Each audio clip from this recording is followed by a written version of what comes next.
नमस्कार, मैं हूं संजय शर्मा। आप देख रहे हैं 4 PM न्यूज नेटवर्क। अगर विवाद बढ़ा, अगर अमित शाह का मुद्दा गरमाया, अगर ये मुद्दा दलितों तक चला गया, तो क्या राष्ट्रीय स्वयंसेवक संघ अमित शाह की छुट्टी कराने पर तुल जाएगा? बड़ा सवाल ये है कि क्या राष्ट्रीय स्वयंसेवक संघ को लग रहा है कि जो हिंदू एकता का सपना देखा था उसने, जो दलित समरसता की बात करते थे, खिचड़ी भोज इस तरह के आयोजन किया करते थे, वो एक झटके में बराबर हो गए अमित शाह के एक बयान के बराबर। और जब संघ ऐसा कहेगा तो मोदी क्या करेंगे? और अगर संघ ऐसा कहता है तो योगी जी कितने करोड़ लड्डू बंटवाएंगे? ये सारे सवाल मैंने पूछे हैं अभय दुबे जी के साथ। बातचीत में पूछा है और बहुत अच्छी बातचीत है। हम तरह तरह के राजनीतिक पहलुओं पर चर्चा करेंगे और पूछेंगे अभय दुबे जी से कि मोहन भागवत का यह अचानक जो बयान आया है, इस बयान का क्या मतलब है? अचानक उनका हृदय इतना सेक्युलर कैसे हो गया? बहुत रोचक बातचीत है। चलते हैं अभय दुबे जी के पास और पूरी बातचीत जरूर सुनिएगा। उससे पहले चैनल को सब्सक्राइब और ज्वाइन कर लीजिएगा। अभय दुबे जी के पास आपको ले चलते 4 PM न्यूज नेटवर्क में स्वागत है अभय दुबे जी आपका। मोहन भागवत जी को लग रहा है कि ये कुछ ज्यादा हो गया। बार बार मस्जिद के नीचे मंदिर है, इस तरह के बयान देकर लोग माहौल खराब कर रहे हैं। तो मोहन भागवत जी का हृदय थोड़ा इलू इलू कर गया, तो उन्होंने कहा कि भाई ये तो गलत बात है। ऐसे करके कुछ लोग हिंदू नेता बनने की कोशिश कर रहे हैं, ठीक नहीं है। बड़ा सवाल ये कि बता किसको रहे हैं मोहन भागवत? योगी और मोदी तो दोनों उनकी पॉकेट के आदमी है। मोदी भले कम हो लेकिन योगी तो उन्हीं की कृपा पर है।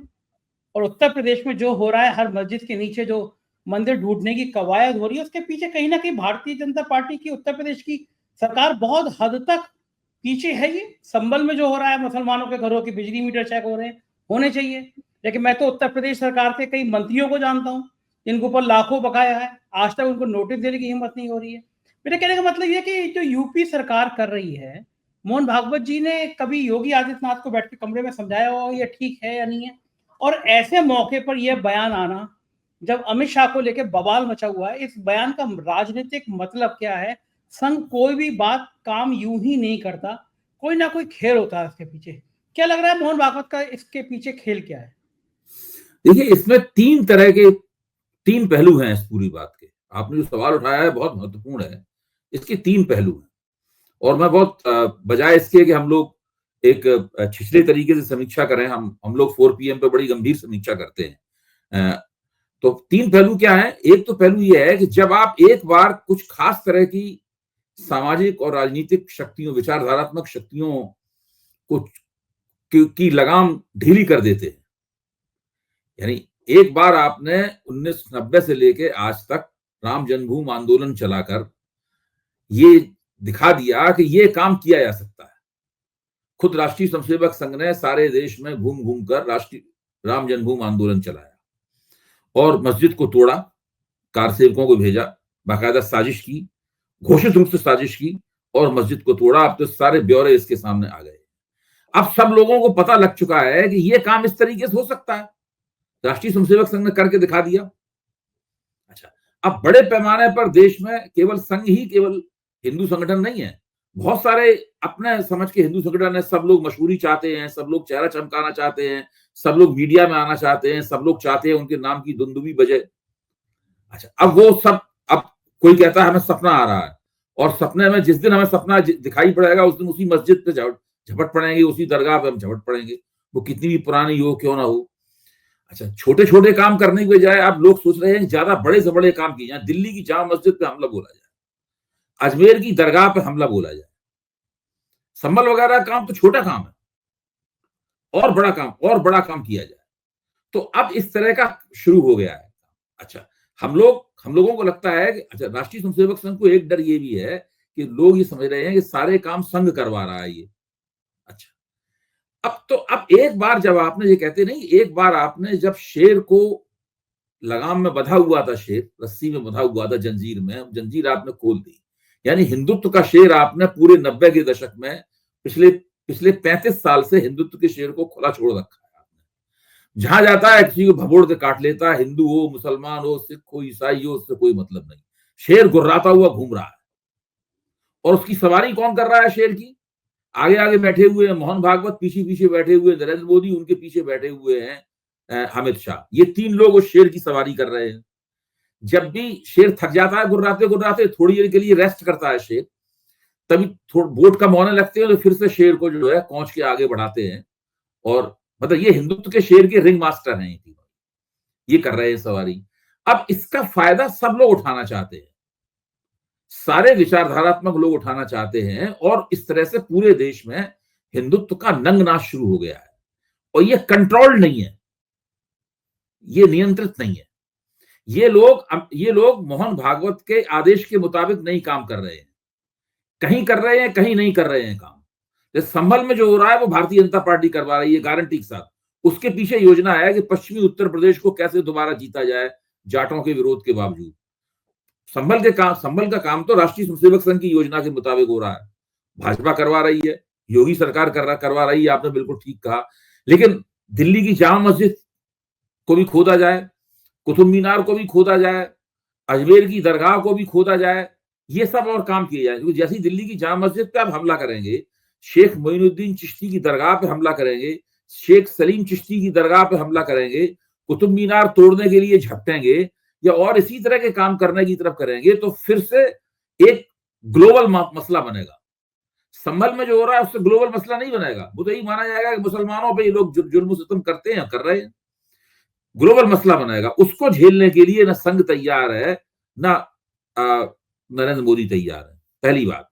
दूसरी बात, इन लोगों को यह भी लगता है कि बाबरी मस्जिद पहले रामलला का मंदिर थी, जिसको तोड़कर बाबरी मस्जिद को बनाया गया। इसको साबित करने के लिए इन लोगों को बहुत समय लगा। इसके लिए तमाम सारे इन लोगों ने झूठे दस्तावेज गढ़े, बहुत सारी गलतियां कांग्रेस ने भी की, प्रशासन और जुडिशरी के लोगों ने भी इन लोगों को बहुत शुरू से 50 के दशक से इन लोगों का समर्थन किया, और धीरे धीरे करके वो मामला बना। राजीव गांधी की जो गलतियां हुई उससे भी वो मामला आगे बढ़ा। अब ये संयोग हर जगह घटित नहीं होंगे, ये सब करने के लिए कुछ आपकी किस्मत भी आपके, और ये कांग्रेस कमजोर होती गई इस बीच में देश में, उसका भी लाभ इन लोगों को मिला। मतलब कई तरह के लाभ इन लोगों के पक्ष में गए, किस्मत भी इनके पक्ष में। ये सारी चीजें एक साथ घटित नहीं होंगी। इससे क्या होगा कि जब जामा मस्जिद के ऊपर हल्ला बोला जाएगा, जब दरगाहों के ऊपर हल्ला बोला जाएगा, तब फिर इनसे पूछा जाएगा कि भाई इन सब चीजों के प्रमाण क्या है, क्या नहीं है। तो फिर से इनके संगठनों को पूरा लग के अपनी प्रतिष्ठा दांव पे लगा के राष्ट्रीय स्तर के आंदोलन खड़े करने पड़ेंगे। अच्छा, अब इस वक्त है नरेंद्र मोदी की सरकार, पहले तो कांग्रेस की सरकार के खिलाफ आपने आंदोलन खड़े किए, इस वक्त नरेंद्र मोदी की सरकार। तो अब प्रश्न इस बात का है कि ये लोग ऐसा करना अफोर्ड नहीं कर सकते, ये लोग इतने बड़े बड़े आंदोलन करना अफोर्ड नहीं कर सकते।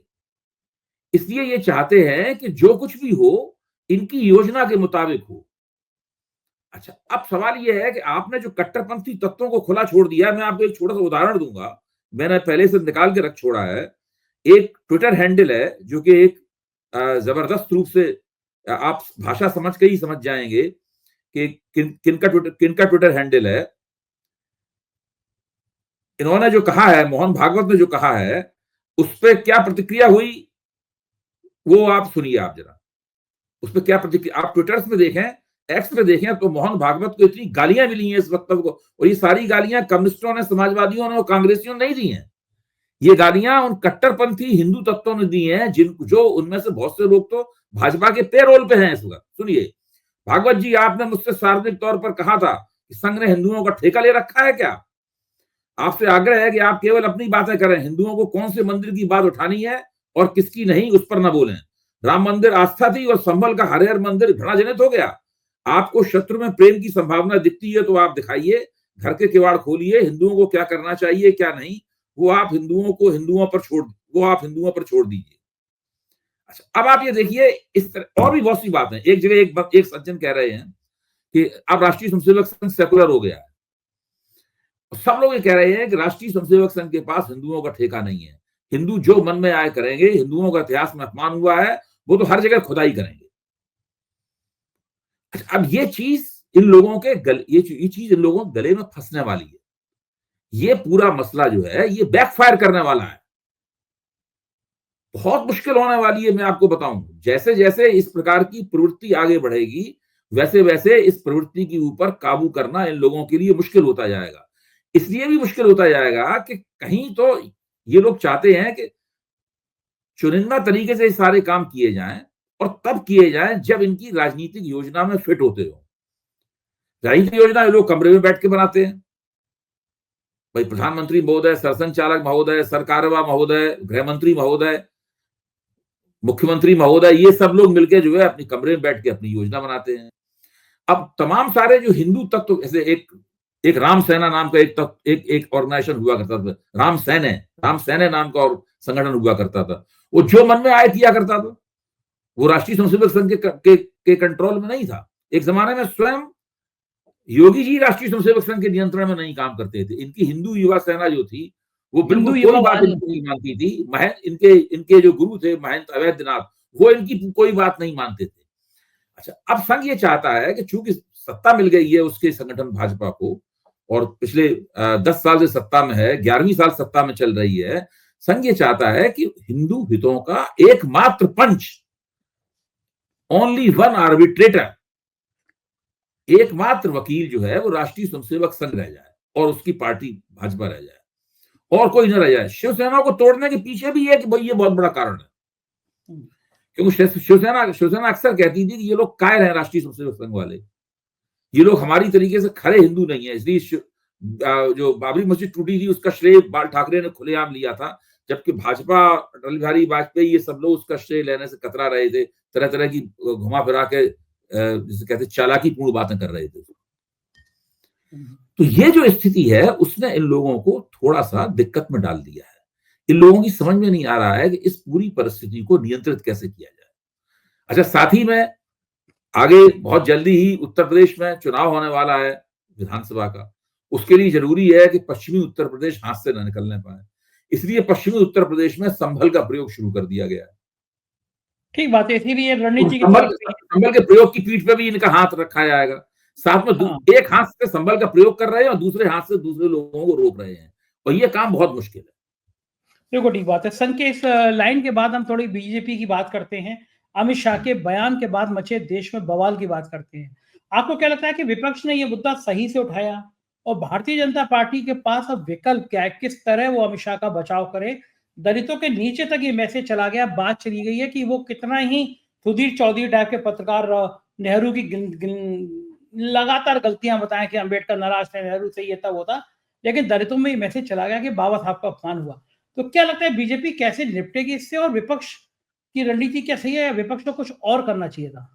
देखिए, मेरी आपसे जो बात हुई थी पिछली बार इस पे, तो मैंने कहा था कि हम लोगों को देखना होगा कि भारतीय जनता पार्टी क्या स्पिन देती है इस मसले को, और अगले ही दिन भारतीय जनता पार्टी ने स्पिन दिया। राहुल गांधी ने जो ये आरोप लगाया, ये बिल्कुल सही है कि ये हम अदानी का मसला ना उठा पाए, अंबेडकर का वाला प्रश्न ना उठा पाए, इसलिए इन लोगों ने जानबूझकर इस तरह की परिस्थिति रची कि इसमें कुछ ना कुछ धक्का मुक्की हो जाए, कुछ ताकि लफड़ा हो जाए और उस लफड़े पे ही सारा ध्यान चला जाए। अब इधर से उधर दोनों तरफ से FIR वगैरह हो गई हैं। ये पूरा का पूरा दांव पेच इनका ये था इसके अंदर, जो इन्होंने पूरी कामयाबी के साथ भारतीय जनता पार्टी ने किया। अच्छा, अब प्रश्न इस बात का है कि क्या विपक्ष इस मुद्दे को गहराई के साथ में दलित समुदाय में देर तक ले जा पाएगा या नहीं ले जा पाएगा? ये एक बहुत महत्वपूर्ण सवाल है। अभी तो जितना शोरगुल हुआ, जो पूरा घटनाक्रम हुआ, इस घटनाक्रम में जो उत्तेजना पैदा हुई, मीडिया पे आया, ये सब चीजें काफी डीप, काफी गहराई तक चली गई हैं।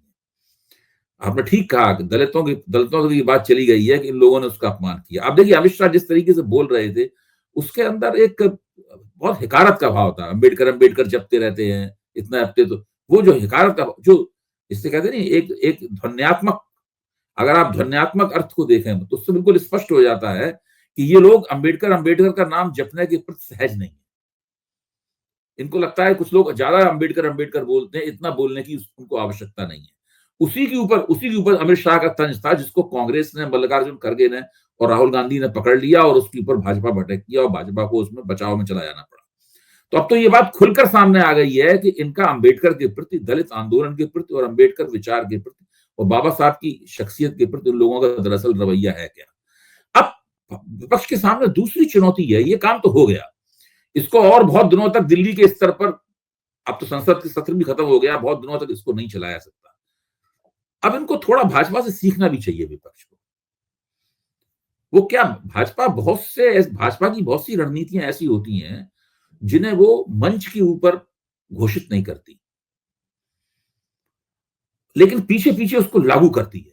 उस लागू करने में उसके कार्यकर्ता जिन समुदायों में काम करना होता है उनमें फैल जाते हैं और बिना शोरगुल किए हुए वहां पर प्रचार करते हैं उस सवाल का। अब यही मौका है कि इस पूरे घटना का अमित शाह ने जो कहा, जो किया, और शुरू से लेके अभी तक राष्ट्रीय स्वयंसेवक संघ ने अंबेडकर के साथ क्या किया। भाई अंबेडकर की अर्थी निकाली थी इन लोगों ने।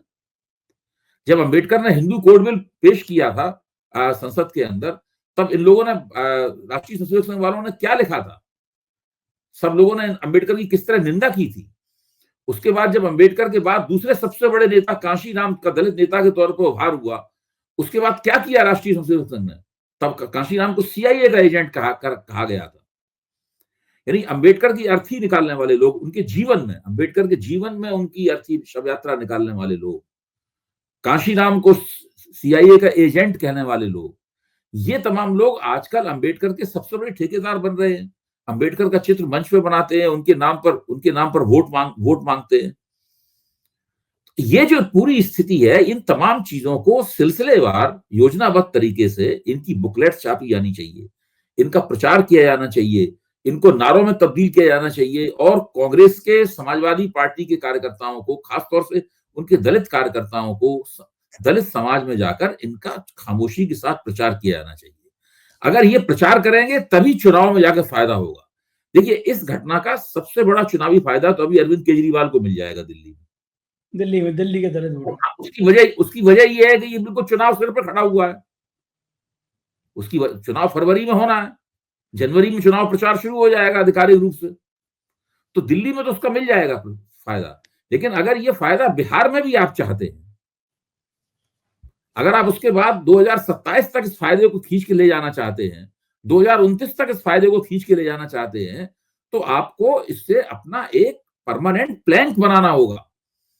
लगातार इसकी एक बुकलेट प्रकाशित करनी होगी। मैं तो बार बार कहता हूं कि राष्ट्रीय स्वयंसेवक संघ और भाजपा ने दलित आंदोलन और अंबेडकर के साथ क्या किया, इसकी एक बुकलेट छोटी सी 5-7 पेज की सरल भाषा में बनाकर लोगों के बीच में वितरित करनी होगी। इसके लिए एक थोड़ी सी दीर्घकालीन योजना बनानी पड़ेगी और उसके लिए दस्तावेज तैयार करना पड़ेगा कि उसमें सारी बातें लिखी हों कि इस तारीख को इन्होंने ये किया, ऑर्गेनाइजर में इन्होंने जब संविधान पास हुआ उसके बाद ऑर्गेनाइजर में क्या लिखा, ये सारी चीजें बनानी पड़ेंगी उसकी, और बना के दलितों के बीच में लगातार इस बात का प्रचार करना पड़ेगा। उसके बाद जब संविधान की प्रति लेकर राहुल गांधी दोबारा फिर दलितों के सामने जाएंगे, दलित संविधान सभाएं करेंगे जगह जगह, तब उसको नए सिरे से, अब जो राहुल गांधी जहां जहां संविधान सभाएं करते हैं वहां पे वो सारी लोग दलित जमा होते हैं, वहां पे वो बुकलेट बांटी जाए आपस में। इसके बाद वीडियो क्लिप्स बनाने पड़ेंगे, वो सब लोगों को दिखाने पड़ेंगे। देखिए, राम जन्मभूमि आंदोलन इन लोगों ने 30-35 साल तक लगातार चलाया, तब आज जबरदस्त रूप से सत्ता में है। दूरगामी योजना बनानी पड़ेगी। इन्होंने इतनी दूरगामी योजना बनाई, इसका ये लाभ उठा रहे हैं। इसी तरह की दूरगामी योजना बनाकर ही इनको परास्त किया जा सकता है, वरना क्या होगा कि अगला चुनाव होगा, अगले चुनाव में 10, 20, 50 सीटें और कम हो जाएंगी, फिर भी सबसे बड़ी पार्टी रहेगी, फिर से उन्हीं की सरकार बन जाएगी, उससे कोई फर्क नहीं पड़ेगा। अगर आपको इन लोगों को सत्ता से हटाना है और ऐसे लोगों को सत्ता में लाना है, संविधान का सम्मान करते हो और दलितों और ओबीसी को वास्तव में उनका कल्याण चाहते हो, तब आपको इनके खिलाफ बाकायदा एक पुख्ता योजना बनानी पड़ेगी, इसका परिप्रेक्ष्य दूरगामी हो, ये बहुत जरूरी है।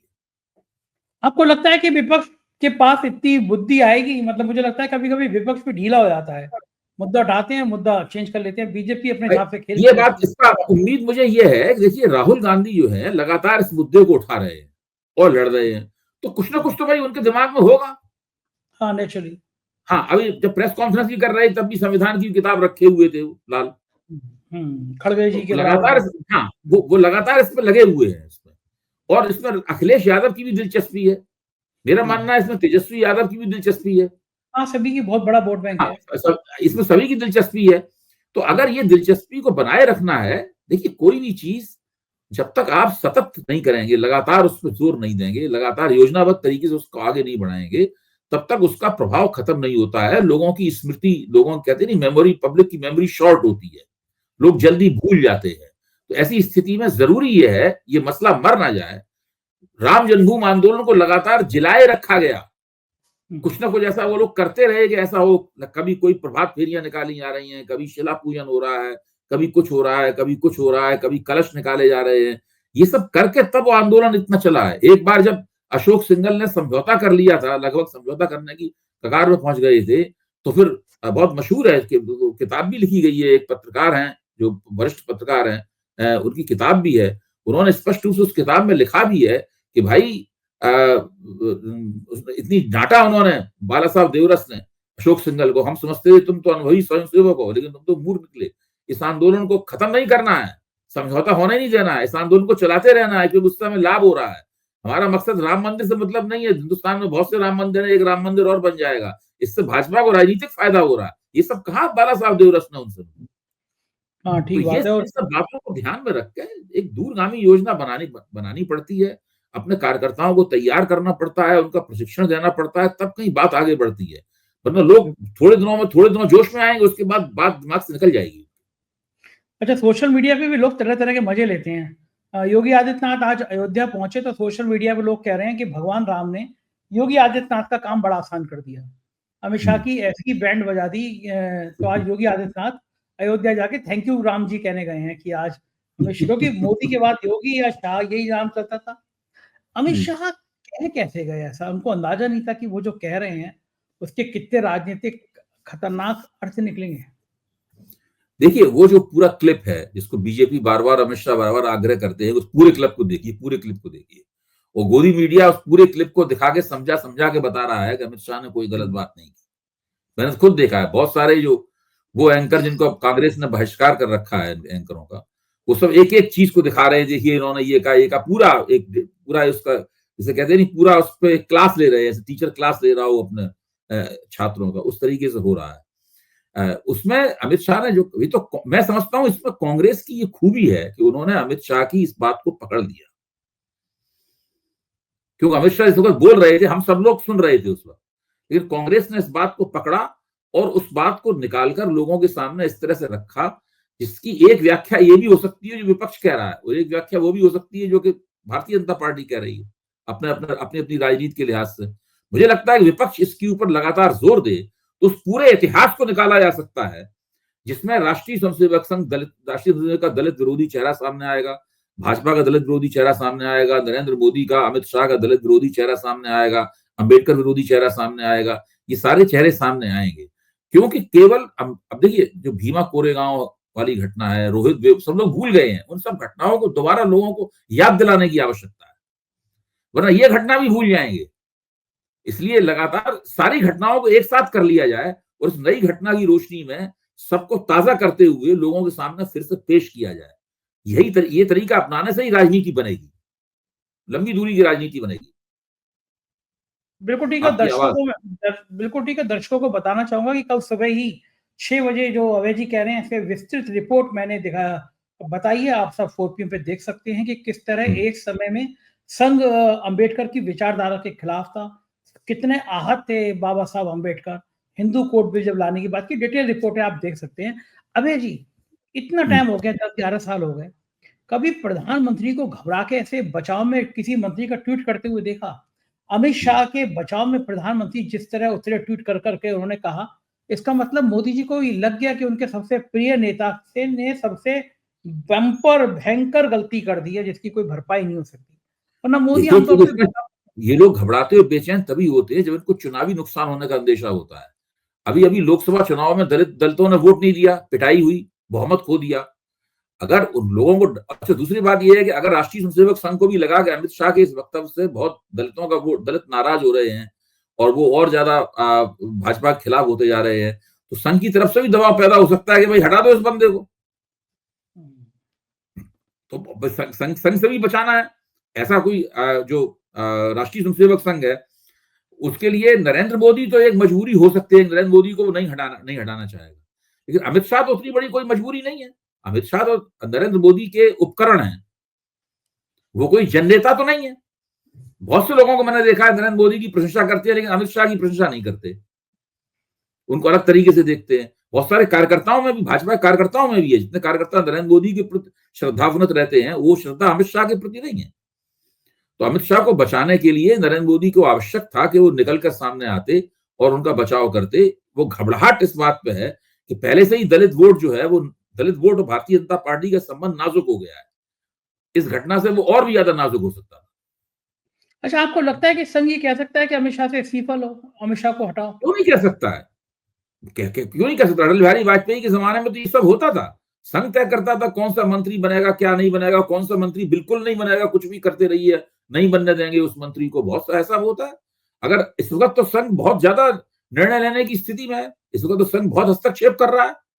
अगर संघ किसी बात पे तुल जाए इस वक्त कि नहीं, जब जब संघ कह रहा है हरियाणा चुनाव हमारी वजह से जीता, संघ कह रहा है कि महाराष्ट्र चुनाव हमारी वजह से जीता, संघ कह सकता है इस आदमी की वजह से बहुत नुकसान हो रहा है, इसको क्यों रखे हुए हैं आप? मोदी जी को बुला के, नागपुर में बुला के या दिल्ली में झंडे वाला में बुला कह सकता है कि भाई अमित शाह जी काफी सेवा कर ली, इनको संगठन में कोई पद दे दो, इनको दोबारा पार्टी का अध्यक्ष बना दो, कोई दिक्कत नहीं है, या और कुछ बना दो इनको। लेकिन ये पार्टी अध्यक्ष तो नहीं बनने देगा संघ उन्हें, वो और कुछ उनसे काम लो। काफी दिन उन्होंने सेवा कर ली, इनके वक्तव्य से बहुत नुकसान हो रहा है, इनको हटाओ। ये हो सकता है। राजनीति में भूचाल आ जाएगा मेरे ख्याल से, 2024 की सबसे बड़ी घटना हो जाएगी। नहीं, वो लोग किसी भी कीमत पे ऐसा नहीं होने देंगे।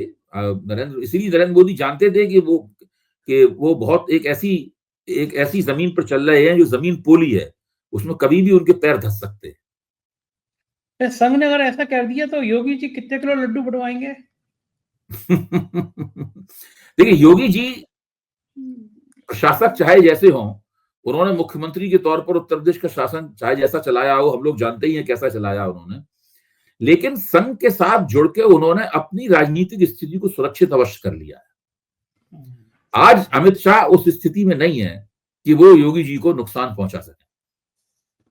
यहां तक कि योगी जी अगर तुल जाएं तो वो हो सकता है कि अमित शाह को थोड़ा बहुत नुकसान पहुंचा दें, लेकिन अमित शाह योगी जी को नुकसान पहुंचाने की स्थिति में नहीं रहे। राष्ट्रीय स्वयंसेवक संघ बहुत मजबूत स्थिति में आ गया है।